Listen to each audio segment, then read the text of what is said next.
Hay empresas que siguen las reglas y otras que las crean.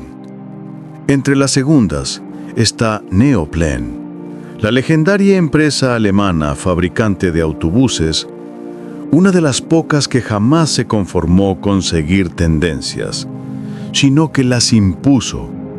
Cada modelo, cada prototipo nacido entre los muros de esta compañía, se convirtió en un símbolo de elegancia, audacia e innovación. En un mundo donde la mayoría copiaba, Neoplan soñaba. Desde sus primeros años, esta firma fue un faro de diseño futurista y precisión alemana. En una época en la que los autobuses eran simples máquinas para mover gente, Neoplan los transformó en obras de ingeniería y arte. De ahí surgieron modelos que marcaron generaciones, máquinas que parecían haber llegado de otro tiempo. De todos ellos, solo uno sigue en pie como testimonio de su grandeza: el Cityliner. Lanzado en los años 70, aquel autobús de lujo definió el concepto del turismo sobre ruedas. Medio siglo después, sigue en producción, símbolo de la perfección que Neoplan alcanzó y jamás abandonó. Pero a veces, cuando uno intenta anticiparse al futuro, puede ir demasiado lejos. Y eso fue exactamente lo que hizo Neoplan. En su obsesión por innovar, presentó una línea completa de vehículos de tamaños y especificaciones que el mundo nunca había visto. Autobuses gigantescos, desafiando no solo la lógica, sino también las leyes de la física y del transporte. Hoy hablaremos de dos de ellos: el Jumbo Cruiser y el Megaliner. Dos colosos de acero y motor que dejaron una huella imborrable en la historia del transporte mundial y también en los caminos de América Latina.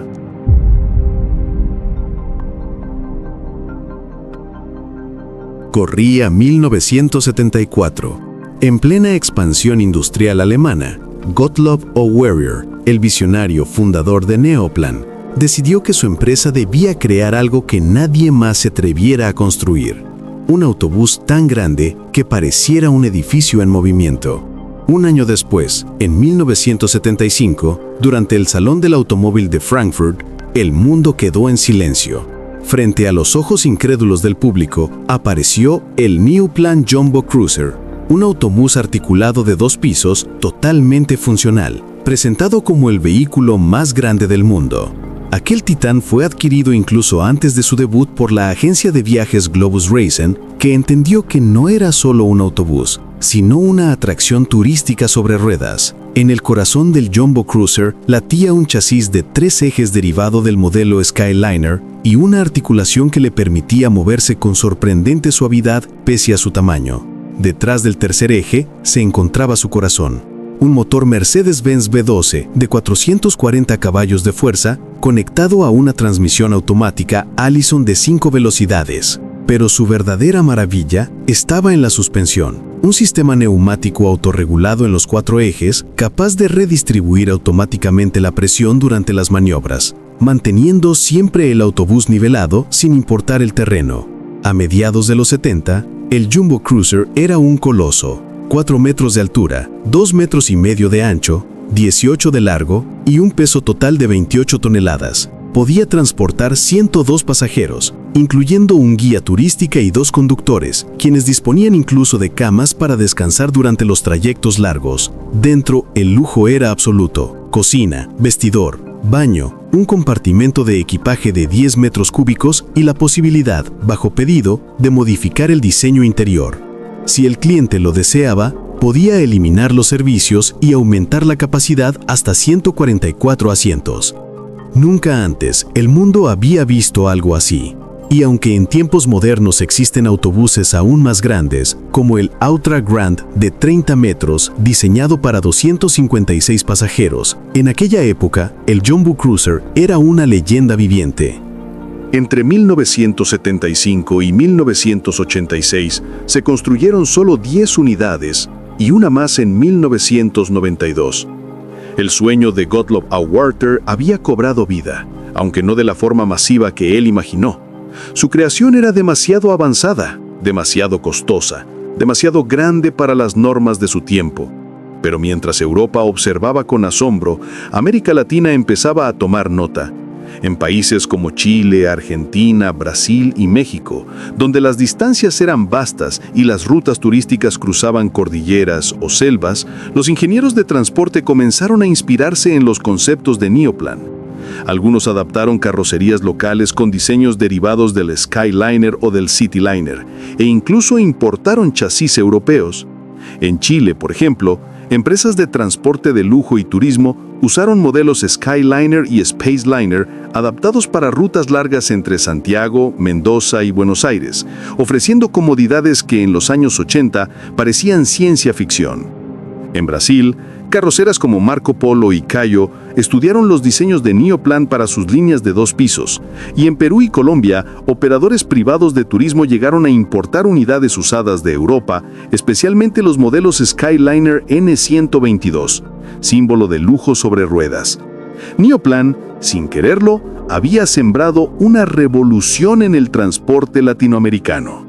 A finales de los 80, Europa impuso un límite estricto.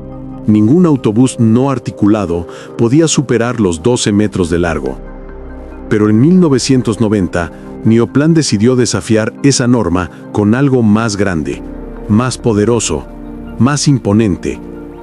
Así nació el Megaliner, un autobús de 4 ejes, 2 pisos y 15 metros de longitud, producido durante la siguiente década en cantidades mucho mayores que el Jumbo Cruiser. El Megaliner no solo era una evolución, era una declaración de guerra a los límites de la ingeniería. Neoplan ya había vendido versiones especiales de 15 metros a países como Chile, Arabia Saudita y Turquía, donde las restricciones eran menores y los operadores de turismo exigían capacidad y lujo. En América Latina, Chile se convirtió en uno de los primeros países en ver circular un Megaliner, usado en rutas turísticas de larga distancia y excursiones internacionales. En Argentina, empresas privadas intentaron importar unidades para turismo de lujo, aunque su tamaño dificultaba la homologación local. Mientras tanto, en Alemania, Neoplan presionaba a su gobierno para cambiar la legislación. El Megaliner fue su mejor argumento, un vehículo capaz de transportar hasta 90 pasajeros sin comprometer seguridad ni confort. El motor estándar era un Mercedes-Benz OM442 V8 de 15 litros, con 525 caballos de fuerza y un torque monumental de 1932 Nm, acoplado a una transmisión manual ZF de 8 velocidades. El tanque de 600 litros le permitía recorrer 1.500 kilómetros sin repostar, y los 4 ejes direccionales le daban un diámetro de giro de apenas 23,9 metros, una proeza para semejante mastodonte. Sus cristales reducían el ruido interior hasta 30 decibeles. Los asientos eran más gruesos. El sistema antibloqueo de frenos, ABS, y la suspensión neumática garantizaban un viaje suave, casi silencioso. En América Latina, el Megaliner era una rareza, pero también un símbolo de estatus. En los 90, circularon unidades en Chile, México y Venezuela, principalmente para turismo ejecutivo y transporte corporativo. En Perú y Ecuador, los fanáticos del transporte recuerdan haber visto unidades Neoplan adaptadas para servicios internacionales entre Lima, Quito y Bogotá.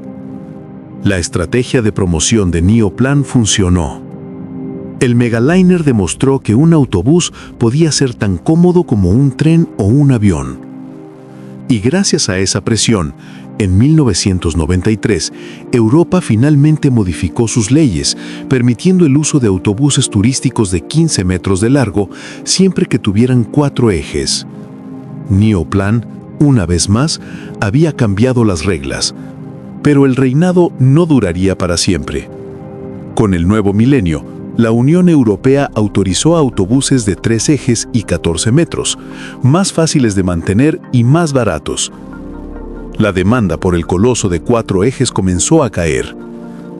En el año 2000, Neoplan detuvo los pedidos del Megaliner y en 2001 pasó oficialmente a formar parte del grupo MAN Truck & Bus. Hoy, Neoplan sigue viva. Produce una línea moderna de autobuses turísticos, entre ellos el imponente Skyliner Express de 14 metros, con capacidad para 96 pasajeros. Un heredero directo de aquella época dorada donde el límite no lo imponía la carretera, sino la imaginación. En América Latina las huellas de Neoplan todavía se sienten. Desde los Skyliner que surcaron las rutas del Cono Sur hasta los modelos de lujo usados por operadores turísticos en México o Venezuela, los autobuses de la marca alemana dejaron una marca indeleble. Fueron inspiración, escuela y sueño. Porque al final, Neoplan no fue solo una empresa de autobuses, fue un símbolo del espíritu humano, de esa necesidad de mirar más allá del horizonte, de construir algo tan grande que parezca imposible, y aún así, hacerlo rodar. Neoplan, el nombre que hizo del transporte una obra de arte, y cuya historia, de Alemania a Latinoamérica, nos recuerda que a veces los sueños más grandes también tienen ruedas. Y la pregunta para ti es, ¿en qué empresa los viste en tu país? Los leo en los comentarios.